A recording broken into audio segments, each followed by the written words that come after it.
اقرأ خيرا ورتل القرآن اصبح بصوتك اسمر الأكوان.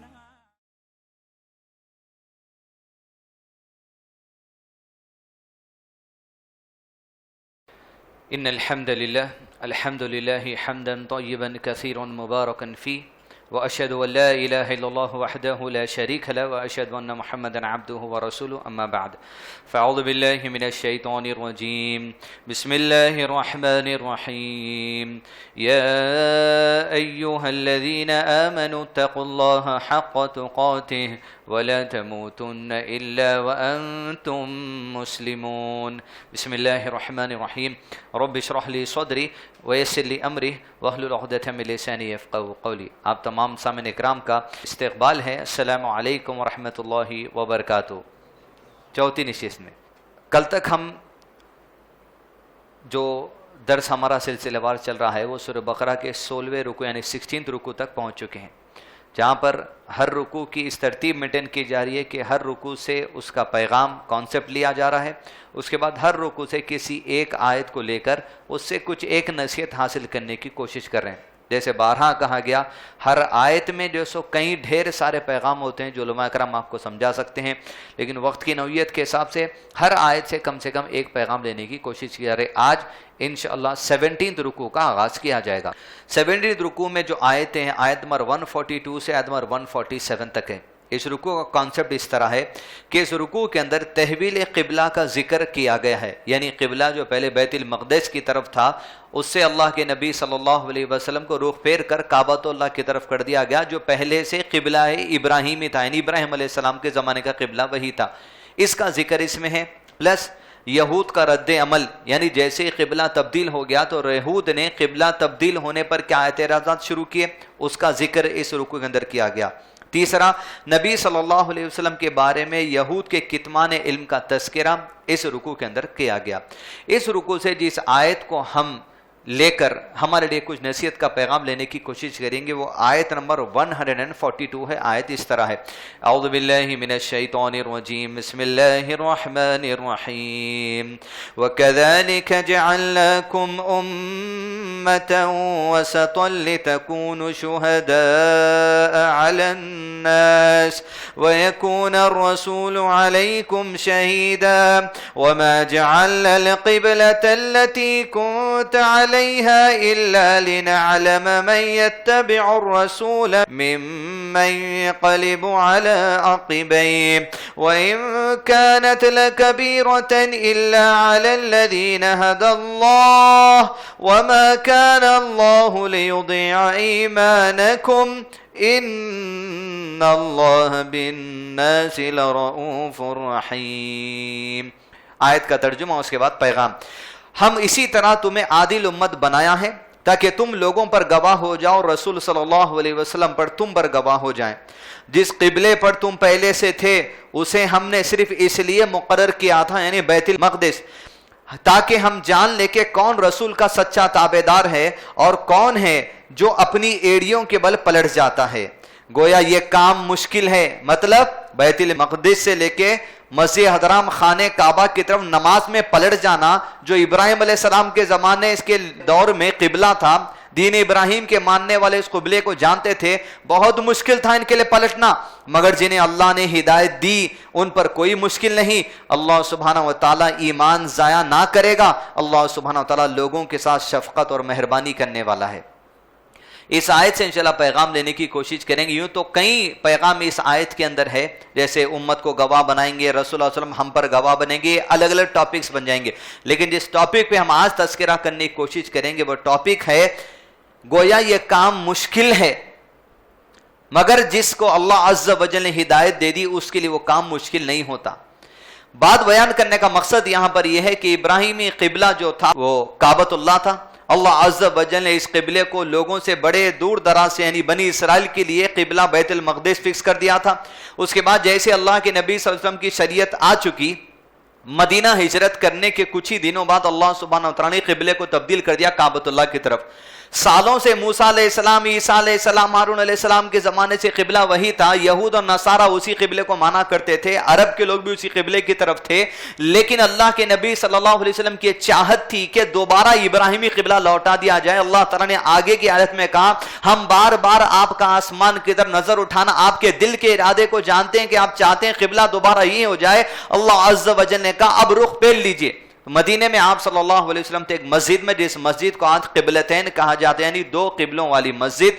وہ آج بھی مدینے میں ہے، جہاں پر آپ حج یا عمرہ کے لیے گئے تو زیارت کے لیے جا سکتے ہو. اس پہ مارک بھی ہے کہ پہلے قبلہ کہاں تھا، اب قبلہ کہاں ہے. عصر کی صلاح میں یہ حکم ہوا قبلہ تبدیل کرنے کا، اور صحابہ جیسے اللہ کے نبی صلی اللہ علیہ وسلم کے پیچھے نماز پڑھ رہے تھے بیت المقدس کی طرف رخ کر کے، حکم ہوا. اللہ عز و جل کہتا ہے گویا یہ کام مشکل ہے، گویا کام اتنا مشکل ہے کہ نماز کے دوران اللہ کے نبی صلی اللہ علیہ وسلم رخ بدلنے والے ہیں. سالوں سال سے لوگوں کے قریب ایک ہی قبلے کا چرچا ہے، اب وہ قبلہ تبدیل ہونے والا ہے. گویا کام مشکل ہے، لیکن اللہ نے کہا ان کے لیے ہرگز مشکل نہیں ہو سکتا جس کو اللہ عز و جل ہدایت عطا کر دے. گویا جیسے اللہ کے نبی صلی اللہ علیہ وسلم صلاۃ العصر میں بیت المقدس سے پلٹے، نماز کے دوران خانہ کعبہ کی طرف بلا چو چرا، بغیر کسی شک کے، بغیر کسی تکلیف کے، بغیر اپنے دل میں کسی چیز کو اٹھائے ہوئے جتنے صحابہ تھے، اللہ کے نبی صلی اللہ علیہ وسلم کی اتباع میں قبلہ ادھر تھا تو پلٹے کعبۃ اللہ کی طرف. اللہ نے کہا گویا مشکل تھا مگر ان کے لیے نہیں جس کو اللہ عز و جل ہدایت دے دے. اس ٹکڑے سے ہم پیغام لینے کی کوشش کریں گے. عزیزان ملت، اطاعت اگر میں اور آپ کر رہے ہیں زندگی میں کسی بھی معاملے میں، عشاء کی صلاح پڑھ کے بیٹھے، ہمارا کسی بھی معاملے میں اللہ سبحانہ وتعالیٰ اور رسول اللہ علیہ وسلم کی اطاعت کر لینا اس بات کا ثبوت ہے کہ اللہ سبحانہ وتعالیٰ کی ہدایت ہمارے ساتھ ہے. اس لیے کہ گو وہ کام مشکل تھا صحابہ اور ان لوگوں کے لیے، لیکن اللہ نے کہا ہرگز نہیں ہو سکتا ان کے لیے جس کو اللہ ہدایت عطا کرے. آج دنیا کے اندر کئی لوگ ہیں جن کی زندگی چبوتروں پہ گزرتی ہوگی، یا ہوٹلوں میں، ٹی ویوں پہ، گپے بازیوں میں، یا ایسے لوگ ہیں جو اپنے آپ کو مرتد کر کے زندگی گزار رہے ہیں. نام کے مسلمان ہیں وہ لوگ، پاسپورٹ اور راشن کارڈ میں ان کا نام مسلمان ہوگا، لیکن دین کی بات کے لیے ان کے سر جھکنا اللہ عز و جل کے سامنے لوگ جو سو نہیں جھکتے. سالوں سالوں سے لوگ مسلم ممالک میں ہماری زندگی گزار رہے ہیں، عرب ممالک میں ہماری زندگی گزار رہے ہیں، لیکن جس مقصد سے ہندوستان سے نکلے تھے کمانے کے لیے، صرف کمانا ہی ان کا مقصد ہے. نہ کلچر کو اپنائے، نہ ٹریڈیشن کو اپنائے، نہ جو سو وہاں کے دینی مزاج کو اپنائے. گویا آج کئی لوگ جو اپنے آپ کو مسلمان کہتے ہیں ان کے لیے دین کی باتیں انتہائی مشکل ہے عمل کرنا. اس بات کا مجھ کو اور آپ کو انتہائی شکر اللہ عز و جل سے کرنا چاہیے کہ آج اللہ نے میرے اور آپ کے لیے دین پہ عمل کرنے کو آسان کر دیا. کوئی بات کی دلیل ہے کہ اللہ نے مجھ کو اور آپ کو ہدایت عطا کی ہے. اس لیے کہ صلاح کا تذکرہ کرتے ہوئے قرآن مجید میں مقام پر اللہ عز و جل ارشاد فرمایا، اس کا ترجمہ اس طرح ہے گویا صلاح گرا ہے، تکلیف ہے، لیکن ان کے لیے نہیں جو عاجزی اختیار کرنے والے ہیں. یعنی جس کو اللہ ہدایت دے دیا نہ اس کے لیے صلاح پڑھنا جو سو مشکل ہو سکتی، جس کو اللہ عز و جل ہدایت دے دیا نہ اس کے لیے داڑھی چھوڑنا مشکل ہو سکتی، جس کو اللہ عز و جل ہدایت دے اس کے لیے زندگی جو تو سادگی سے گزارنا مشکل نہیں ہو سکتی، جس کو اللہ عز و جل ہدایت دے دے اس کو شادی سیدھی شادی کرنا مشکل نہیں ہو سکتی، جس کو اللہ عز و جل ہدایت دے دے اس کو ٹخنوں کے اوپر اپنا پینٹ رکھنا تکلیف نہیں ہو سکتا. لیکن اللہ عز و جل کسے ہدایت دیتا ہے؟ اللہ عز و جل اس قوم کے حال کو اس وقت نہیں بدلتا جب تک کہ قوم اپنے حال کو نہ بدل لے. آپ کو ول دکھانا پڑے گا، آپ کو چاہت دکھانا پڑے گا، آپ کو محبت دکھانا پڑے گا، اللہ عز و جل کے پاس توحید کا جذبہ دکھانا پڑے گا، اس کی دین کی طرف رغبت دکھانا پڑے گا، تو اللہ عز و جل آپ کی رغبت دیکھتے ہوئے آپ کے دل کو کھول دے گا. گویا کام مشکل ہوگا لیکن ان کے لیے نہیں ہے جس کو اللہ عز و جل ہدایت عطا کر دے. گویا شکر گزاری کا لمحہ ہے میرا اور آپ کے لیے. جو کچھ بھی دین کے کام ہم آج کر لے رہے ہیں پوری خوشی کے ساتھ، جو کچھ بھی ادا ہو رہا ہے، روزہ ہوتا ہے، سحور ہوتی ہے، افطار ہوتا ہے، صبر ہوتا ہے، نماز ہے، حج ہے، عمرہ ہے، معاملات ہے، زکات دینا ہے، تمام تر جو کچھ کام آج ہو رہے ہیں اس بات کا ثبوت ہے کہ اللہ عز و جل کی ہدایت ہمارے ساتھ ہے. تو اس پہ شکر گزاری کرنا چاہیے کہ دنیا کا بڑا حصہ کچھ ایسا بھی ہے کچھ لوگوں کا جو اس پہ خوشی سے عمل نہیں کرتے، لیکن اللہ نے ہم کو چن لیا. دوسری بات، کچھ باتیں ایسی ہو سکتی ہیں جو مشکل ہے ہمارے لیے، بہت مشکل ہے، اس لیے کہ جب تک بیوی کی مسکراہٹ جو سو چہرے پہ آتی رہے گی تب تک آپ کی داڑھی چھوڑنا مشکل ہے. کچھ باتیں ہیں جو بہت مشکل ہیں. جب تک آپ گچی بولی کے کارپوریٹ سیکٹر کو اپنا کلچر بنا کے رکھیں گے آپ کے ٹخنے کے اوپر آپ کا پینٹ پیجامہ توپ جانا مشکل ہے. وہ یہ کام مشکل ہے لیکن ان کے لیے نہیں جس کو اللہ عز و جل ہدایت عطا کر دے. تو ہدایت کے طلبگار بننا چاہیے. آپ کے لیے آج انتہا مشکل ہو گیا، کیوں؟ کہ اللہ کے نبی صلی اللہ علیہ وسلم کی سنت اتنی کٹھن ہو گئی، آپ کو اتنی مشکل ہو گئی، آپ اپنے آپ کو دوسرے لوگوں کے سامنے اس پر عمل کرتے ہوئے کمزور اور ڈی گریڈڈ فیل کر رہے ہیں کہ بھئی لوگ کیا کہیں گے، کلچر کیا کہیں گے، آفس والے کیا کہیں گے، خاندان والے کیا کہیں گے، کالج کے دوست احباب کیا کریں گے، اتنا ڈی گریڈڈ آپ فیل کر رہے ہیں کہ بھئی نہیں برداشت ہو سکتا۔ وہ یہ کام مشکل ہوگا آپ کے لیے عمل کرنے میں، لیکن اللہ عز و جل جس کو ہدایت دے دے اس کے لیے مشکل ہے، لہذا ہدایت طلب کرنے والے بنیے، عاجزی انکساری کرنے والے بنیے، اللہ عز و جل کی توحید کو مضبوط کریے، اس کے دین سے محبت اپنے اندر پیدا کیجئے، اللہ عز و جل تمام تر کام آپ کے لیے آسان کر دے گا، جس طرح دیگر کام آپ کے لیے آسان ہو چکے ہیں۔ اس لیے کسی بات پہ اگر عمل نہیں ہو رہا آج، اب آپ حدیث سن لیجئے، ایک تو ہدایت سے معاملہ ہوتا، دوسرا ہدایت کی رکاوٹ کیوں بن رہی؟ انسان اگر کوئی بھی کام سے اپنے آپ کو روک رہا، اپنے قدم کو، اپنے ہاتھ کو روک رہا ہے، تو سمجھیے اس کی بنیادی وجہ تکبر ہے۔ کیا ہے بنیادی وجہ؟ تکبر۔ دلیل، آپ صلی اللہ علیہ وسلم کے سامنے ایک شخص کھانا کھا رہا تھا، وہ کھانا لیفٹ ہینڈ سے کھا رہا تھا، رسول اللہ صلی اللہ علیہ وسلم نے کہا لیفٹ ہینڈ سے کھانا کھانا چھوڑ دے اور سیدھے ہاتھ سے کھانا شروع کر دے۔ اس شخص نے کہا کہ میں سیدھے ہاتھ سے کھانا نہیں کھا سکتا۔ اللہ کے نبی صلی اللہ علیہ وسلم نے کہا تو زندگی بھر سیدھے ہاتھ سے کھانا نہیں کھا سکتا۔ صحابہ نے کہا ہم اسے زندگی بھر دیکھے، وہ زندگی بھر کبھی سیدھے ہاتھ سے کھانا کھایا ہی نہیں، بائیں ہاتھ سے کھانا کھاتا چلا گیا۔ پھر اللہ کے نبی صلی اللہ علیہ وسلم نے اصول دیا، رول، کسی بھی چیز آج آپ کو مشکل دکھ رہی تو آپ کا تکبر اور کبر ہے جو آپ کو مشکل کر رہا۔ نبی صلی اللہ علیہ وسلم نے ارشاد فرمایا تجھے سیدھے ہاتھ سے کھانا کھانے کے لیے صرف اور صرف تیرے تکبر نے تجھے روکا ہے۔ تم اپنے کلچر کو، اپنے ٹریڈیشن کو، اپنی سوچ کو، اپنے نظریے کو، اپنی عقل کو، اپنی سوچ کو تم بالکل پرفیکٹ سمجھ چکے ہو، یہ سمجھ رہے کہ میں جس انداز میں سوچ رہا ہوں میں پرفیکٹ ہوں، دین کے باتیں آج کے زمانے کے لیے سوٹیبل نہیں ہے، تو یہ آپ کا کبر ہے، آپ کا تکبر ہے جو آپ کو حق کے کام سے روک رہا ہے۔ جس طرح اس آدمی کو صرف لیفٹ ہینڈ سے کھانا چھوڑنے پر اس کے تکبر نے اس کو روکا تھا کہ بھئی ہم صحیح۔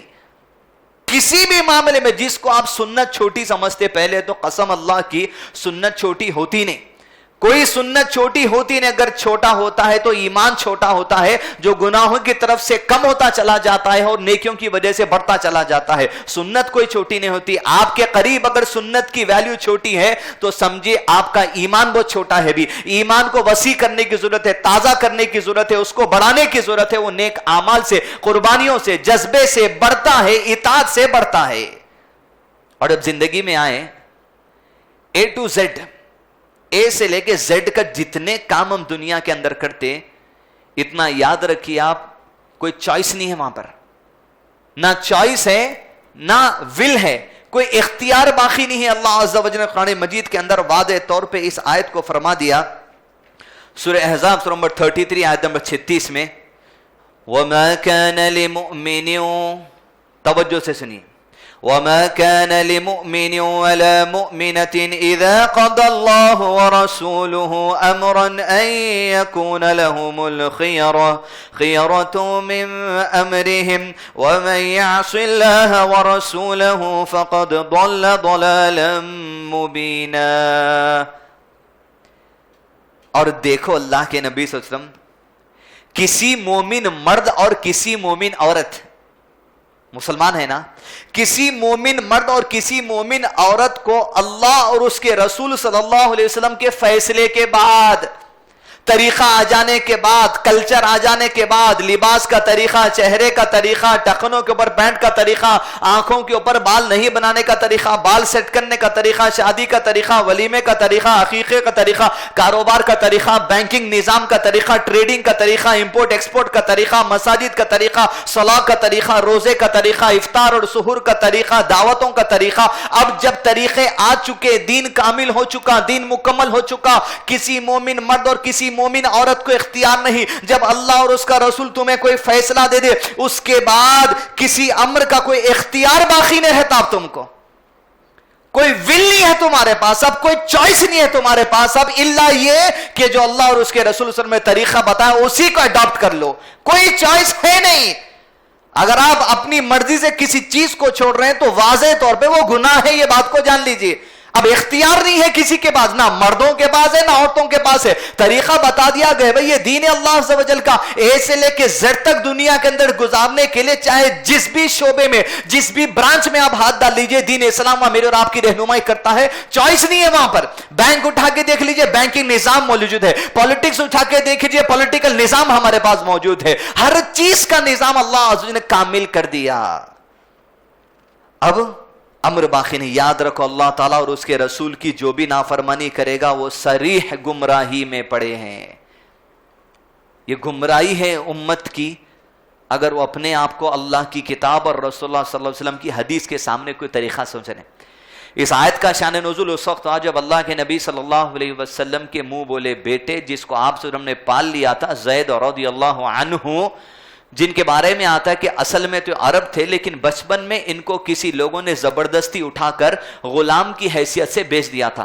جب اللہ کے نبی صلی اللہ علیہ وسلم کی شادی اما خدیجہ رضی اللہ عنہ سے ہوئی تو اما خدیجہ نے ان کو آزاد کر کے اللہ کے نبی صلی اللہ علیہ وسلم کے حوالے کر دیا، تو کچھ دنوں تک وہ اللہ کے نبی صلی اللہ علیہ وسلم کے پاس تھے، لیکن بعد میں اللہ کے نبی صلی اللہ علیہ وسلم نے انہیں آزاد کر کے اپنا منہ بولا بیٹا بنا لیا۔ اس کے بعد جب آزاد کیے، منہ بولا بیٹا بنے، تو نبی صلی اللہ علیہ وسلم کی ایک پھوپھی ذات بہن تھی جن کا نام تھا زینب رضی اللہ عنہا، جو بعد میں حضرت زید نے طلاق دی تو اللہ کے نبی صلی اللہ علیہ وسلم نے شادی کی۔ تو آپ صلی اللہ علیہ وسلم نے زید کا رشتہ حضرت زینب کے پاس بھیجا، تو زینب کے جو خاندان والے تھے عرب کے اونچے خاندان کے لوگ تھے، اور لوگوں میں بات مشہور تھی کہ بھئی یہ زید جو ہے یہ تو منہ بولے بیٹے ہیں، آزاد کردہ غلام ہیں، ان سے ہماری بیٹی کی شادی ایسے کیسے ہو سکتی؟ سمجھیے آپ، ہمارے بعد زندگی میں چھنا بھئی وہ آدمی کا یہ ویزا ہے، انہیں جو وہ خاندان کا ہے، انہیں وہ بستی والا ہے، دکھنے کو مولانا دکھ رہا، ہم نہ ذرا ماڈ دکھ رہے ہیں، ہم تو پیپر میں ماڈرن لکھے تھے، اسلامک لکھے تھے، یہ کہاں سے آ گیا؟ تو اس طرح اگر آپ کر رہے ہیں تو اس زمانے بھی وہی چل رہا تھا، یہی چل رہا تھا کہ زینب کے خاندان رضی اللہ عنہ کے کہا کہ بھائی جو سو ہم تو اونچے خاندان کے، زید تو آزاد کردہ غلام ہے، اس سے نکاح کیسا ہوگا؟ جبکہ اللہ کے نبی صلی اللہ علیہ وسلم نے پیغام نکاح بھیجا تھا۔ جب یہ گفتگو چل رہی تھی، یہ سورہ احزاب کی 36 آیت کر کے فرمائے جب کسی معاملے میں اللہ اور اس کا رسول فیصلہ دے دے، اب کوئی چوائس باقی نہیں ہے تمہارے پاس، تمہارے رشتے بھی دوبارہ ہوگا تو رسول نے کہہ دیا وہی تمہارے لیے خیر ہو سکتا، شادی کرنا پڑے گا۔ تب حضرت زینب نے نکاح قبول کیا، وہی نازل ہو گئی۔ زندگی کے ہی نجی معاملات ہیں جس میں ہم جھگڑا کر لیتے، جس میں اپنے آپ کی ناک، اپنی شان، اپنے خاندان کو بعزت سمجھتے ہوئے، دوسروں کو حقیر سمجھتے ہوئے اپنا ایک نیا ٹرینڈ بنانے کی کوشش کرتے۔ ہر ٹرینڈ کو اسلام نے ختم کر دیا۔ اگر ٹرینڈ کلچر کوئی چل سکتا ہے تو صرف اسلامک کلچر اور ٹرینڈ چل سکتا ہے ہماری زندگی میں، اگر آپ اپنے آپ کو مسلمان سمجھتے ہیں تو۔ اس لیے کہ آپ کو چوائس باقی نہیں رہتی، نہ داڑھی چھوڑنے کے معاملے میں چوائس ہے، نہ پینٹ ٹخنے اوپر رکھنے کے معاملے میں چوائس ہے، نہ بینکنگ نظام میں آپ کو چوائس ہے، نہ صلاح اپنی مرضی سے پڑھنے میں آپ کو چوائس ہے، نہ روزہ آپ کے حساب سے کھولنے میں آپ کو چوائس ہے، نہ سحری آپ کے حساب سے کرنے میں آپ کو چوائس ہے، نہ حج آپ کے حساب سے کرنے میں چوائس ہے، نہ عمرہ آپ کو آپ کے حساب سے کرنے میں چوائس ہے، نہ بینکنگ سسٹم آپ کے حساب سے آپ کو چلانے میں جو سو کوئی چوائس ہے۔ کسی چیز میں چوائس باقی نہیں رہی ہے، اسی لیے دین کامل ہے۔ اور آپ صلی اللہ علیہ وسلم نے ارشاد فرمایا میں وہ دین دے کر بھیجا گیا ہوں۔ اتنی پیاری بات آپ صلی اللہ علیہ وسلم حدیث میں کہتے، اتنی بات رہتی مگر اتنے بڑے معنی اس میں، اس لیے کہ آپ صلی اللہ علیہ وسلم نے ارشاد فرمایا مجھے 5 چیزیں ایسی دی گئی ہیں جو مجھ سے پہلے کسی نبی کو نہیں دی گئی تھی۔ اس میں ایک بات نبی صلی اللہ علیہ وسلم نے کہی جو مجھے دی گئی وہ خاص ہی ہے، میں کم الفاظ میں بہت زیادہ معنی کی بات کر سکتا ہوں۔ حدیث فرمایا اللہ کے نبی صلی اللہ علیہ وسلم نے میں وہ دین دے کر بھیجا گیا ہوں، کم الفاظ معنی دیکھیے، میں وہ دین دے کر بھیجا گیا ہوں جس کی راتیں بھی دن کی طرح روشن ہے۔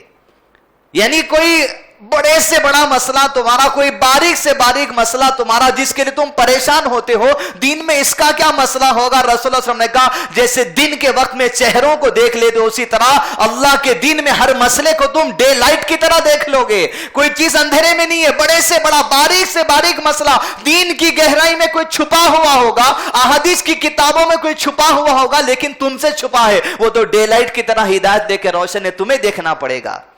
میں وہ دین دے کر بھیجا گیا ہوں جس کی راتیں بھی دن کی طرح روشن ہے۔ تو دیدان ملت، اس سورہ بقرہ کی رکو نمبر 17 سے پیغام ملا، گو وہ کام مشکل تھا قبلہ جو سو چینج ہو جانا، تبدیل کر لینا، لیکن اللہ کے نبی صلی اللہ علیہ وسلم کے صحابہ نے وہ اطاعت کا مظاہرہ ہمارے سامنے کیا، وہ مشکل تھا لیکن ان کے لیے نہیں جس کو اللہ عز و جل ہدایت عطا کر دے۔ تو اگر ہمارے پاس زندگی میں کسی مسئلے میں ہدایت سے ہم دور ہیں تو اپنے کبر کو سب سے پہلے دور کرنا پڑے گا, دین کو کامل سمجھنا پڑے گا, اس لیے کہ اب کوئی چوائس ہمارے پاس باقی نہیں ہے. رکو نمبر 18, رکو نمبر 18 میں آیت نمبر 148 سے لے کے 152 تک کا تذکرہ کیا گیا ہے, جس کا کانسیپٹ اس طرح ہے. اس رکو میں سلام کعبے کی طرف رخ کرنے کے وجوب اور اس کی حکمت بیان کی گئی ہے, یعنی تم کدھر بھی ہو رخ کعبۃ اللہ کی طرف کرنا ہے. دوسرا, اس رکو میں نبی صلی اللہ علیہ وسلم کی مہم کا تذکرہ کیا گیا ہے. تیسرا, اللہ عز و جل کی شکر گزاری کرنے کا اور ناشکری سے بچنے کا تذکرہ اس رکو کے اندر کیا گیا ہے. یہ کانسیپٹ ہے. اس رکو سے جس آیت کو ہم نصیحت کے لیے چنے ہیں وہ آیت نمبر 151 ہے. آیت اس طرح ہے, كما أرسلنا فيكم رسولا منكم يتلو عليكم آياتنا ويزكيكم ويعلمكم الكتاب والحكمة ويعلمكم ما لم تكونوا تعلمون. بڑی ہی جامع آیت, زندگی کا اصول بتایا گیا ہے اور رسول اللہ صلی اللہ علیہ وسلم کا مقصد بیان کیا گیا ہے. ترجمہ سنیں, جس طرح ہم نے تمہیں میں سے ایک رسول بھیجا, یعنی نبی صلی اللہ علیہ وسلم عرب کے لوگوں کو خطاب کر کے جا رہا ہے, تمہارے ہی شہر سے اٹھا ایک لڑکا جس کو ہم نے تمہاری طرف رسول بنا کر بھیج دیا, جو کیا کرتا ہے, 4 کام. جو ہماری آیتیں تمہارے سامنے تلاوت کرتا ہے اور تمہیں پاک کرتا ہے اور تمہیں کتاب کا علم دیتا ہے اور تمہیں حکمت کی بات کرتا ہے اور وہ چیز سکھاتا ہے جس سے تم بے علم تھے. 5 کام رسول اللہ علیہ وسلم کرتے تھے. یعنی اللہ کے نبی صلی اللہ علیہ وسلم کو جو بھیجا گیا عرب میں 4 یا 5 کام کے ذریعے آپ صلی اللہ علیہ وسلم دین کا پیغام پہنچاتے تھے, جو آیت میں تذکرہ کیا گیا. اب آپ کو اگلی آیت جو سناؤں میں انشاءاللہ, آپ جان لیں گے کہ بے شک ہر چیز لکھے ہوئی ہے. اللہ عز و جل زمین اور آسمان کی تخلیق سے 50,000 سال پہلے, کتنے سال پہلے, 50,000 سال پہلے اللہ سبحانہ وتعالی نے لوح محفوظ کی تخلیق کی. لوح بولتے تختیوں کو, محفوظ یعنی سیف جگہ. قیامت تک ہونے والے جتنے کام ہیں وہ سارے کے سارے کاموں کو علماء نے مقادیر کہا ہے. ہر ایک کی تقدیر لوح محفوظ میں لکھی ہوئی ہے. قرآن اس میں, انجیل اس میں, زبور اس میں, تورات اس میں, صحف ابراہیم و موسیٰ اس میں, ہر ایک کی حرکت اس میں لکھ دی گئی. اب اسی کے مطابق سب کچھ ہو رہا ہے. جو اللہ عز و جل نے تقدیر لکھ دی اس کا علم اتنا کامل ہے کہ وہ جانتا ہے انسان کیا کرے گا, اسے لکھ دیا. اب تصور کر کے دیکھیے, نبی صلی اللہ علیہ وسلم کی پیدائش ہونے کے 40 سال کے بعد رسالت ملی, رسول بننے کے بعد یہ آیت نازل ہوئی, اس میں کہا گیا آپ 4 کام کرتے ہیں. لیکن اللہ کے نبی صلی اللہ علیہ وسلم کی ابھی پیدائش نہیں ہوئی تھی. ابھی اسماعیل علیہ السلام اور ابراہیم علیہ السلام کو جب کعبۃ اللہ کی دیواریں اٹھانے کا کام دیا گیا تھا, دیوار اٹھا کے دونوں باپ اور بیٹے اللہ عز و جل سے دعا کر رہے ہیں. وہ دعا کے اندر جو لفظ ہے اللہ نے من نون وہی جواب پلٹا کر دیا جو تم نے مانگا عطا کیا گیا. اس سے واضح ہو گئی بات, ہر چیز اللہ کے پاس طے شدہ ہے. دونوں نے دعا کی, کیا کی, ربنا وابعث فیہم رسولا منہم یتلو علیہم آیات, ایک ایسے رسول کو بھیج دے جو ان لوگوں کے پاس تیری آیتیں پڑھ کر سنائے. وَيُعَلِّمُهُمُ الْكِتَابِ, کتاب کا درس دے. وَالْحِکْمَةِ, حکمت سے مراد حدیث ہے, اپنی حدیث ان کو پڑھ کر سنائے. وَيُزَكِّيهِمْ, ان کی اصلاح کرے, ان کو پاک کرے. اِنَّكَ أَنْتَ الْعَزِيزُ الْحَكِيمُ, سورہ بقرہ آیت نمبر 129 میں ذکر کیا گیا. ہزاروں سال پہلے یہ دعا ہوئی. اسماعیل علیہ السلام کے سلسلے سے کئی سال کے بعد نبی صلی اللہ علیہ وسلم کی بعثت ہوئی, نبی بنائے گئے. 40 سال میں یہ آیت نازل کر کے اللہ تعالیٰ فرمائے آگے سورہ بقرہ 151 میں کیا تذکرہ کیا, كَمَا أَرْسَلْنَا فِيكُمْ رَسُولًا مِّنكُمْ يَتْلُو عَلَيْكُمْ آيَاتِنَا, ہم نے بھیج دیا تمہیں میں سے ایک رسول جس کے بارے میں ابراہیم اور اسماعیل نے دعا کی تھی, اللہ ایک ایسے رسول کو بھیج دے جو تیری آیتیں پڑھ کر سنائے. اللہ تعالیٰ وہی جواب دے رہے, ہم نے بھیجا ایک ایسا رسول جو تمہارے درمیان سے اٹھا اور تم کو اللہ کی آیات پڑھ کر سناتا ہے. یتلو علیکم آیاتنا ویزکیکم ویعلمکم الکتاب, کتاب کا درس. ابراہیم علیہ السلام نے کہا تھا ایک کتاب کا درس دینے والا بھیجا ہے. ویعلمکم الکتاب والحکمہ, ابراہیم علیہ السلام نے کہا تھا اللہ حکمت بھی بتانا انہیں. اللہ نے کہا ہم نے ایسے رسول کو بھیجا جو حکمت کا درس بھی دیتا ہے. ویعلمکم ما لم تکونوا تعلمون, اور ایسی ایسی باتیں تم کو سکھاتا ہے جو تم نہیں جانتے. گویا ابراہیم علیہ السلام کے بھی وہی الفاظ ادا کیے گئے جو اللہ عز و جل نے نازل کر کے بتایا، جو تم نے مانگا ابراہیم وہی عطا کیا گیا۔ گویا ابراہیم کی بات بھی لکھی ہوئی ہے اور اللہ نے جو کلام دیا وہ بھی لکھا ہوا ہے۔ یہ سب کچھ پہلے سے طے شدہ باتیں ہیں، لوح محفوظ۔ اب اس آیت سے جو دو بنیادی باتوں کا درس لیں گے، بہت ہی امپورٹنٹ ٹاپک ہے۔ اللہ کے نبی صلی اللہ علیہ وسلم جو آئے، 4 کام۔ پہلی بات یاد رکھیے، پہلے درس میں سورہ فاتحہ میں سیکھا توحید کا درس، توحید کی پہلی شاخ توحید الربوبیت۔ توحید الربوبیت سے مراد یہ ہے کہ اللہ عز و جل نے تمام تر چیزوں کی تخلیق کی، اس میں اللہ کو یکتا مان لینا توحید الربوبیت ہے۔ علامہ شیخ عثیمین رحمہ اللہ نے توحید ربوبیت کے باب میں 5 باتیں بتائیں، جس میں پہلا بات یہ ہے ہر انسان کو یہ یقین رکھنا چاہیے کہ اللہ سبحانہ وتعالیٰ نے تمام چیزوں کی تخلیق کی۔ دوسرا، ہر انسان کو یقین رکھنا چاہیے کہ اللہ نے جس کی تخلیق کی اس کو رزق دینے والا بھی اللہ ہے۔ تیسرا، ہر انسان کو یہ جان لینا چاہیے جتنی تخلیق اللہ عز و جل نے کسی کو بھی بے مقصد پیدا نہیں کیا۔ چوتھی بات شیخ نے بیان کی، جتنی مخلوق کو بے مقصد پیدا نہیں کیا، اس مخلوق کو مقصد بتانے کے لیے رسول کو اللہ عز و جل نے بھیجا، اور وہ رسول ہے جو لوگوں کو 4 طرح سے باتیں سکھاتا ہے۔ کتاب کا درس دیتا ہے، حکمت کی بات کرتا ہے، حدیث کی بات کرتا ہے، آیتوں کی تفسیر بتاتا ہے، انہیں گناہوں سے پاک کرتا ہے۔ نبی صلی اللہ علیہ وسلم میرے اور آپ کے پاس اور دنیا کے پاس جنات اور انسانوں کے لیے بھیجے گئے 4 مقصد سے: کتاب کا درس، تلاوت کرنا، حکمت حدیث کا درس۔ تیسرا امپورٹنٹ پوائنٹ جس پہ ہم پیغام لیں گے وہ ہے تم کو پاک کرنا، کہا اللہ تعالیٰ نے قرآن میں۔ تم کو، یہ رسول کے بھیجنے کا مقصد ہے جو تم کو پاک کرتا ہے۔ کس سے پاک کرتا ہے؟ تمہارے گناہوں سے تم کو پاک کرتا ہے۔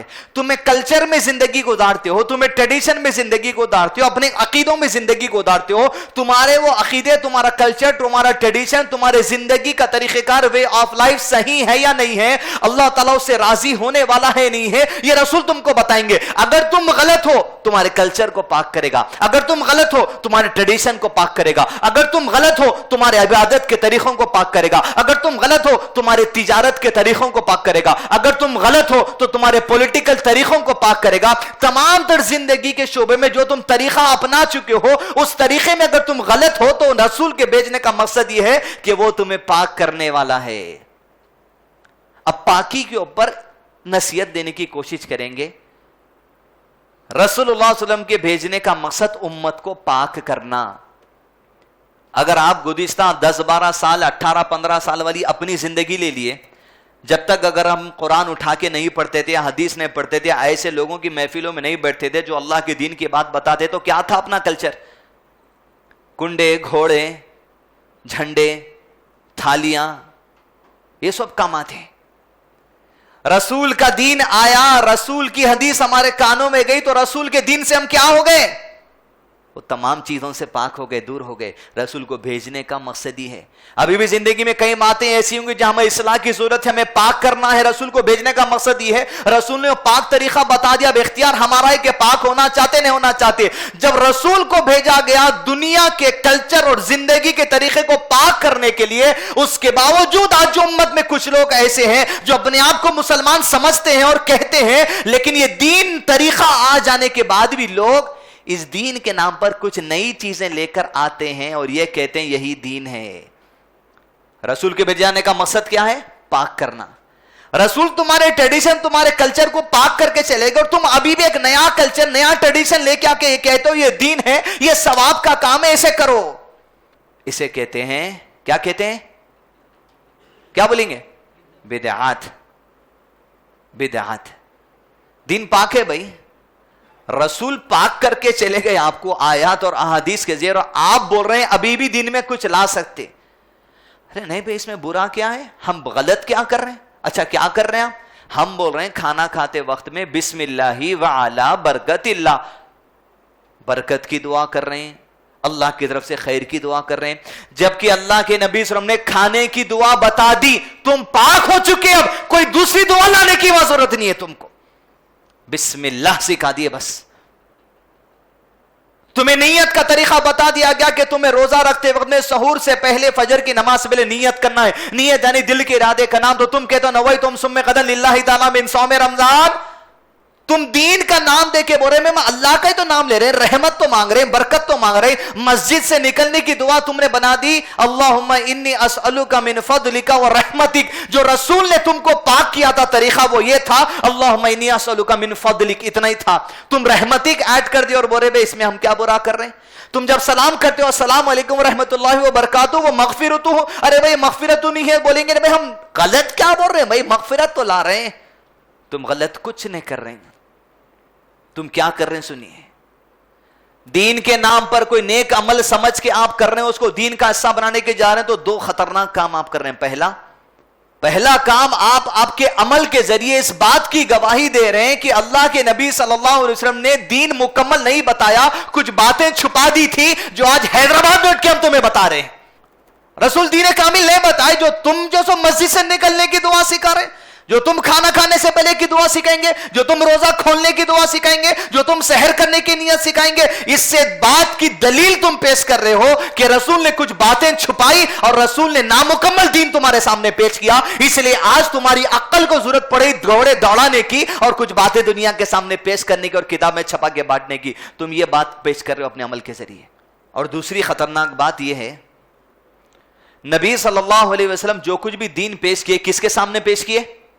صحابہ کے سامنے. آپ اگر کوئی نئی بات پیش کر رہے ہیں اور یہ کہتے ہیں بھئی اس میں کیا برا ہے, ہم تو اچھا ہی کر رہے ہیں نا, ہم کیا غلط کر رہے ہیں, تو آپ پہلے اللہ کے نبی صلی اللہ علیہ وسلم پہ تہمت یہ لگا رہے ہیں کہ اللہ کے نبی صلی اللہ علیہ وسلم نے صحابہ پر کچھ باتیں چھپا دی جو صحابہ نے بتائے. دوسرا, یا تو آپ ایسا کہہ رہے ہیں اپنے عمل کے ذریعے, یا تو آپ یہ کہہ رہے ہیں کہ صحابہ پہ تہمت لگا کر کہ رسول اللہ صلی اللہ علیہ وسلم نے یہ بتا دیا تھا لیکن صحابہ نے چھپا دیا, ہمیں پتا چل گیا, ہم بتا رہے ہیں آپ کو. یا تو آپ صحیح یا تو صحابہ صحیح, دونوں میں سے کسی ایک بات کا فیصلہ ہونا چاہ رہا. اگر آپ کے تمام اعمال کو جو کچھ بھی آپ کرتے ہیں فلاں کے نام پر, یہ نام پر, وہ نام پر, جو کچھ بھی کر رہے ہیں, اگر آپ کے عمل کو صحیح کہہ رہے ہیں تو آپ واضح طور پہ صحابہ کو غلط کہہ رہے ہیں کہ صحابہ نے دین کی یہ باتیں چھپا دی تھی جو ہمارے بڑوں نے ایک نئی نئی کتابوں میں ایجاد کر کے آپ کے سامنے رکھی. یہ بات بدعات لا دینا, دین پہ تہمت, رسول پہ تہمت, صحابہ پہ تہمت باندھنا ہے کہ لوگوں نے دین کی بات چھپا دی تھی.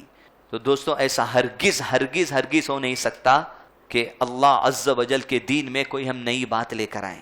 کچھ لوگ آپ کو ملیں گے جو یہ بات آپ کے سامنے پیش کریں گے, کیا ایک حدیث, کیا ہے وہ حدیث, صحیح حدیث ہے, وہ پیش کر کے آپ کو بتائیں گے بھئی دین میں نئی بات لانا اس سے ثابت ہے. حدیث اس طرح ہے, صحیح ہے, علماء نے کہا میں نہیں. من سن فی الاسلام سنتا حسنہ فلہ اجرہا و اجر من عمل بہا. علامہ شیخ عثیمین رحمہ اللہ علیہ ایک فتوے کے جواب میں اس حدیث کو کوٹ کرتے ہیں کہ لوگ کہتے ہیں شیخ جو کوئی اسلام میں نئی سنت کو پیش کرے, جو کوئی اسلام میں نئی سنت کو قائم کرے اس کو وہ سنت قائم کرنے کا ثواب ملے گا, اور قیامت تک جب تک وہ لوگ اس سنت پہ عمل کرتے رہیں گے اس کو اس کا بھی ثواب ملتا رہے گا. یہ حدیث پیش کر کے لوگ بولیں گے کہ بھئی غلط کیا ہے, حدیث سے ثابت ہے. تو اس حدیث کو شیخ عثیمین رحمہ نے کہا جس نبی صلی اللہ علیہ وسلم نے یہ حدیث کہی من سن فی الاسلامی, جو کوئی اسلام میں اچھی سنت کو قائم کرے, وہی نبی صلی اللہ علیہ وسلم نے یہ بھی حدیث کہا علیکم بسنتی و سنتی خلفاء الراشدین المہدیین من بعدی و ایاکم ومحدثات الامور فإن کل محدثت بدعہ وکل بدعت ضلالہ وکل ضلالت فی النار. کہا رسول اللہ صلی اللہ علیہ وسلم نے ایک حدیث میں کہ جو کوئی اسلام میں اچھی سنت کو پیش کرے ثواب ملے گا, جو عمل کرے گا ویسا بھی ثواب ملے گا. تو وہی نبی صلی اللہ علیہ وسلم نے کہا جو کوئی میری سنت کو, میرے خلفاء کی سنت کو قائم رکھے گا وہی کامیاب رہنے والا, لیکن جو کوئی دین میں نئی بات کو پیش کرے گا, ہر نئی بات گمراہی ہے اور ہر بدعت, نئی بات بدعت ہے اور ہر بدعت گمراہی, اور ہر گمراہی تم کو جہنم کی آگ میں لے کر جانے والی ہے. پھر شیخ نے تفسیر بتائی من سن فی الاسلام, اس کے حدیث کے پیچھے ایک بیک گراؤنڈ ہے جس کو اگر مسلمان سمجھے تو سمجھ سکتے. آپ صلی اللہ علیہ وسلم مدینے میں تھے, مدار قبیلہ نام کا کچھ لوگ مدینے میں نبی صلی اللہ علیہ وسلم کے پاس آئے تھے جنہوں نے اللہ کے نبی صلی اللہ علیہ وسلم سے کہا کہ ہم غریب ہیں, پیسوں کی ضرورت ہے, آپ لوگوں سے کہیے کہ ہمیں صدقہ کرے. یا اللہ کے نبی صلی اللہ علیہ وسلم نے لوگوں میں اعلان کیا کہ مدار قبیلے کے لوگوں کے لیے تم لوگ صدقہ و خیرات کرو. کتنی پیاری حدیث ہے, آپ سوچئے ہر بدعت کیسے گمراہی ہوتی. تو کوئی آگے نہیں بڑھ رہا تھا.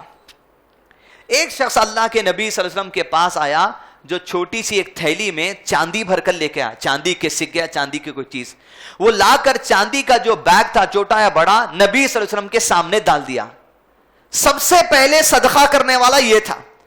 جیسے یہ صدقے کے طور پہ سامنے چاندی کا بیگ ڈالا, نبی صلی اللہ علیہ وسلم نے کہا من سن فی الاسلام سنتا حسنہ فلہ اجرہا واجر من عمل بہا, جو کوئی اسلام میں اچھی سنت کو قائم کرے اسے عمل کرنے کا ثواب ملے گا, جو اس کو دیکھ کر عمل کرتے جائیں گے ان کا ثواب بھی اس کو ملتا رہے گا. یعنی یہ کہ جو اللہ کے نبی صلی اللہ علیہ وسلم نے کہا اس پر جو سب سے پہلے آگے بڑھ کے عمل کرے گا, لوگوں کو دکھے گا کہ بھئی اس نے سنت کی تو ہم کیوں پیچھے رہ جائے, سب سے پہلے تجھے ثواب ملے گا لوگوں انکریج کرنے کے لیے, اور جو لوگ تجھے دیکھ کر عمل کرتے جائیں گے ان کا ثواب بھی تجھے ملتا رہے گا, اور جو تجھ سے سیکھ کر قیامت تک عمل کرتا جائے گا قیامت تک اس کا اجر و ثواب تجھ کو ملتے رہے گا. من سن فی الاسلام, جو کہ اسلام میں اچھی سنت پیش کرے, مطلب شیخ عثیمین نے کہا اپنی عقل سے لڑا کر نئی سنت نہیں, جو قائم ہو چکی ہے وہی سنت کو پیش کرنا. مثال کے طور پہ آپ گھر میں دعوت دیے, مارڈ لوگ آئیں گے ایک دم لیفٹ ہینڈ سے کوک پیپسی کوکولا پینے والے, آپ گھر میں جیسے دعوت دیے, دعوت دینے کے ٹائم پہ آپ کھانا شروع ہونے والا تھا, آپ لوگوں کو نصیحت کر دیے, دیکھے بھئی اللہ کے نبی صلی اللہ علیہ وسلم کی سنت یہ ہے کہ سیدھے ہاتھ سے کھایا جائے, سیدھے ہاتھ سے پیا جائے. اگر آپ کا رائٹ ہینڈ کھانا کھانے کی وجہ سے جھوٹا ہے تو آپ پرواہ مت کیجئے, آپ رائٹ ہینڈ میں بوٹل یا گلاس پکڑ کے پانی پیجئے. محفل شروع ہونے والی تھی, آپ نے کرنے دیا, آپ نے کیا کر دیا, من سن فی الاسلامی, ایسے لوگ جو بائیں ہاتھ سے پینے کھانے کے عادی تھے ان کے سامنے اٹھ کے آپ نے ایک سنت کو قائم کرنے کا اعلان کر دیا. اب جو کوئی اس محفل میں اور قیامت تک ان کی اولاد میں جو کوئی تمہارے اس درس کی وجہ سے نصیحت قبول لیا اور عمل کر لیا, تمہیں وہ سنت کے اعلان کرنے کا ثواب بھی ملے گا, اور جب تک وہ عمل کرتے رہیں گے اس کا ثواب بھی تم کو ملتا رہے گا. من سن فی الاسلامی سنتن حسنہ, جو کوئی اچھی سنت قائم کرے گا, مطلب اپنی طرف سے مینوفیکچر کر کے نہیں, made in India, made in Pakistan, Bangladesh کے سنتیں نہیں, جو پہلے سے قائم شدہ ہے اللہ کے نبی صلی اللہ علیہ وسلم کے زمانے سے اور صحابہ کے زمانے سے, وہ سنتوں کو جو قائم کرنے والا ہے وہی قائم کرنے کا ثواب بھی ملے گا, اور اس کی وجہ سے جو لوگ عمل کرتے رہے گا ان کا ثواب بھی ملتا رہے گا. دوسری مثال حدیث. اب جو کوئی سمجھے اپنی عقل لڑا کے نئی نئی باتیں لاتے جا رہے ہیں, تو نبی صلی اللہ علیہ وسلم نے کہا حدیث میں, قیامت کے دن میں میرے حوض سے یعنی حوض کوثر سے امت کے کچھ لوگوں کو ایسے ڈھکیل دوں گا جیسے کنویں پر نامعلوم اونٹوں کو ڈھکل دیا جاتا ہے, چلو یہاں سے پانی مت پیو تم. رسول اللہ صلی اللہ علیہ وسلم نے کہا میں ویسے ڈھکیل دوں گا. امام القرطبی رحمہ اللہ اس حدیث کی تفسیر میں لکھتے ہیں, جو ڈھکلے جائیں گے امت کے رافضی ہوں گے, امت کے خوارج ہوں گے, امت کے اندر کبیرہ گناہ کرنے والے ہوں گے, اور ان کے ساتھ ساتھ امت کے اندر ایسے لوگ جو نئے نئے سسٹم لے کر آتے تھے, سب حوض کوثر سے ڈھکل دیے جائیں گے. پوچھا گیا کیوں؟ اس لیے کہ بتایا گیا اللہ کے نبی صلی اللہ علیہ وسلم آپ کی وفات کے بعد ان لوگوں نے دنیا میں دین میں نئے نئے طریقے ایجاد کر دیے تھے جس کو دین کا نام دے دیا تھا. ایسے لوگوں کو اللہ کے نبی صلی اللہ علیہ وسلم بڑھا دیں گے, سوخن سوخن ہٹ جاؤ اس حوض کوثر سے, ہٹ جاؤ اس حوض کوثر سے, تم نے میرے بعد دین میں نئی نئی تبدیلیاں پیش کر دی ہے. تو کسی بھی لحاظ سے دین کے اندر نئی تبدیلی لانے کی کوشش نہیں کیجیے. اس لیے کہ شیخ عثیمین ہم نے کہا لیجسلیشن کا جو اصول ہے, کسی چیز کو پیش کرنا, لیجسلیشن کا حق صرف اللہ عز و جل کو ہے, لیجسلیشن کا حق رسول اللہ صلی اللہ علیہ وسلم کو ہے جو اللہ کی وحی کے بنا پر ہے. اس کے علاوہ کسی دوسرے شخص کو, کسی ذات کو اختیار نہیں کہ اللہ کے دین میں نئی جو سو بات پیش کرے اسے دین کا نام دے, ثواب کا نام دے, اپنی منطق کا نام دے, ہرگز نہیں ہو سکتا. دو کانسیپٹ کو ذہن میں رکھیے, بدعت کیا ہے سمجھنے آ جاتی ہے. ایک عبادہ محضہ, دوسرا عبادہ غیر محضہ. عبادہ محضہ کی کیٹیگری کو علماء کرام نے ایسے بانٹا ہے کہ ایسی عبادتیں جو اللہ کے نبی صلی اللہ علیہ وسلم نے مجھ کو اور آپ کو بتا دی, جیسے روزے کا طریقہ, کیا ٹائم پہ سحور کرنا, کیا وقت پہ افطار کرنا ہے, صلاح کا طریقہ, کیا وقت پہ اذان دینا ہے, کیا وقت پہ پڑھنا ہے, کتنے رکعت پڑھنا ہے, رکوع کیسے کرنا ہے, سجدہ کیسے کرنا ہے, حج کے طریقہ کار کیا ہے, عمرہ کے طریقہ کار کیا ہے, اللہ کی کتاب پڑھنے کا طریقہ کیا ہے, اس کا پروننسیشن کیا ہے. یہ تمام چیزیں جو اللہ کے نبی صلی اللہ علیہ وسلم نے بتا دی وہ عبادہ محضہ میں آتی ہیں. مسجد سے نکلنے کا طریقہ, مسجد میں داخل ہونے کا طریقہ, ٹوائلٹ میں جانے کا طریقہ, ٹوائلٹ سے نکلنے کا طریقہ, طہارت دینے کا طریقہ, یہ تمام تر چیزیں جو آپ صلی اللہ علیہ وسلم بتا چکے اور عبادہ محضہ کی کیٹیگری میں علماء کرام نے رکھا. دوسرا علماء نے کہا دوسری کیٹیگری زندگی کے اندر عبادت کی ہے عبادہ غیر محضہ. دیکھیے پہلی بات تو جان لیجئے تمام تر معاملہ زندگی کی عبادت ہی ہے. یہاں بیٹھنا عبادت, میرا بولنا عبادت, آپ کا سننا عبادت, چل کے جانا عبادت, کھانا عبادت, پینا عبادت, ہر چیز جو شریعت کے مطابق ہو وہ عبادت ہی بن جائے گی. عبادہ غیر محضہ کی کیٹیگری. اب عبادہ غیر محضہ کی ایک مثال آپ کو دوں. یہ جو مائک سسٹم ہے آج سے کچھ سال پہلے نہیں تھا. لوگ اسی طرح اذان دیا کرتے تھے, اسی طرح جو ہے سو نماز پڑھا کرتے تھے. جب یہ مائک سسٹم آیا مساجد کے اندر تو فتویٰ دینے والوں نے فتویٰ بھی دیا یہ بدعت ہے, یہ بدعت ہے. تو علماء کرام نے عبادہ غیر محضہ کی کیٹیگری بنائی. عبادہ محضہ یعنی وہ جو اللہ کے نبی صلی اللہ علیہ وسلم نے عبادت بتا دی, اس کا رول یاد رکھیے. عبادہ محضہ کا رول یہ ہے اس کو اس وقت تک نہ کیا جائے, اس کو اس وقت تک نہ کیا جائے جب تک کہ کرنے کی دلیل نہیں ہے. یعنی مثال کے طور پہ آپ نماز پڑھ رہے ہیں, نماز میں آپ آنکھ بند کر کے نماز پڑھنا چاہ رہے ہیں, آپ اس وقت تک آنکھ بند کر کے نماز نہیں پڑھ سکتے جب تک کہ آنکھ بند کرنے کی دلیل آپ کو نہیں مل جاتی. اس لیے کہ طریقہ بتا دیا نبی صلی اللہ علیہ وسلم. روزہ آپ سوچ رہے ہیں کہ نہیں بھائی میں 3 بجے رات کو سحری کرنا چاہ رہا ہوں, فجر سے آدھا گھنٹہ پہلے ایک نیا ٹریڈیشن بتائیں گے تاکہ لوگوں میں ایک نیا آ جاتا بھائی اذان تک کھا رہے. آپ اس وقت تک نہیں کر سکتے جب تک کہ کرنے کی دلیل نہیں ہے. اسی لیے کہ نبی صلی اللہ علیہ وسلم بتا دیے ابن مکتوم کی اذان دینے تک کا, کون سی 5 منٹ لیٹ والی نہیں, جہاں وقت شروع ہوتے جو مساجد میں اذان ہوتی وہ اذان تک. تو عبادہ محضہ کا رول یہ ہے اس وقت تک نہیں کرنا جب تک کہ کرنے کی دلیل نہیں ملتی. عبادہ غیر محضہ مائک کا استعمال ہے, پینٹ شرٹ پہننا ہے, ٹی شرٹ پہننا ہے, بائک کا استعمال کرنا ہے, کار کا استعمال کرنا ہے, اے سی لگانا ہے, فین لگانا ہے, لائٹ لگانا ہے, وہ چیزیں جو اللہ کے نبی صلی اللہ علیہ وسلم کے زمانے میں نہیں تھی لیکن اس کو بھی عبادت قرار دیا گیا کیونکہ ساری زندگی عبادت ہے. عبادہ غیر محضہ کا کنڈیشن اور رول یہ ہے اس وقت تک کرتے رہیں گے جب تک کہ نئے کرنے کی دلیل نہیں ملتی. مثال کے طور پہ پینٹ شرٹ ہم پہنتے, پینٹ شرٹ پہنیں گے لیکن جہاں پر پینٹ شرٹ کا پہننا شریعت سے کسی بھی لحاظ سے ٹکرائے ہم نکال دیں گے. جیسے پینٹ شرٹ پہننا جائز ہے لیکن اگر آپ لو ویسٹ پہنیں گے تو آپ کی کمر دکھے گی. یعنی مرد آدمی کا جو سطر ہے وہ بیلی بٹن سے لے کے گھٹنے تک ہے. اگر بیلی بٹن سے لے کے گھٹنے تک کا کوئی بھی حصہ کھل گیا, آپ کا سطر کھل گیا, آپ کی نماز ختم ہو جاتی. نماز میں اگر کھل گیا تو حصہ. تو عبادہ غیر محضہ پینٹ شرٹ پہننا جائز ہے لیکن لمیٹیشن ہے. کلر کیا اڈاپٹ کیا جائے, کالا پہنیں گے, گورا پہنیں گے, کون سا بھی کلر پہنیے آپ, لیکن زرد رنگ زعفرانی رنگ نہ منع ہے. تو عبادہ غیر محضہ زندگی کے تمام تر امور میں جو کچھ کام آپ کرنا چاہتے ہیں, مائک کا استعمال ہے, مائک کا استعمال کرنے جائز ہے لیکن شریعت سے اگر ٹکرا گئی, کوئی حدیث یا کوئی آیت سے ٹکرا گئی تو مائک کو بھی بند کرنا پڑے گا. نہیں ٹکرا رہی اسی لیے چل رہا. اے سی لگانا, لائٹ لگانا, فین کا استعمال کرنا, بائک کا استعمال کرنا, کار کا استعمال کرنا, ٹی شرٹ پہننا, یہ تمام تر کام جو ہم کر رہے ہیں یہ بھی عبادت ہی ہے. لیکن اگر کوئی بھی معاملہ دین سے ٹکرا رہا تو اس کو بھی چھوڑنا پڑے گا. یہ عبادہ غیر محضہ کا کنڈیشن ہے. اب کوئی بھی آدمی آ کے آپ کو بول رہا اب یہ بھائی تم پینٹ شرٹ پہنے بدعت ہے, اب اس کو بولنا اب دلیل بتایا تو میں پہننا چھوڑ دیتا ہوں, ورنہ جب تک پہنتے رہوں گا. ہاں پہننے میں یہ کنڈیشن ہے, کوئی بول رہا بھائی میں پینچیں نیچے لڑا کے پہنوں گا, عبادہ غیر محضہ ہے کپڑے پہننا, لیکن کنڈیشن کیا آ گیا ٹخنے کے اوپر, اب نہیں چل سکتا وہ معاملہ, وہ کنڈیشن اڈاپٹ کرنا پڑے گا آپ کو. تو یہ اصول ہیں, اس کو یاد رکھیے. سورہ بقرہ سورہ نمبر 2 کی جس آیت کی سے ہم نصیحت قبول کرنے کی کوشش کیے وہ آیت نمبر 151 میں جس میں کہا گیا رسول جو تمہارے پاس بھیجے گئے وہ 4 مقصد سے کیا کرتے ہیں, کتاب پڑھتے ہیں, آیات کو سمجھاتے ہیں, حکمت کی باتیں کرتے ہیں, تمہیں پاک کرتے ہیں. یعنی تمہارے کلچر ٹریڈیشن کو پاک کر چکے, زندگی کے طریقے پیور بتا چکے, اب تم کوئی طریقہ لے کر آتے ہو اسے کیا کہا جائے گا, بدعت.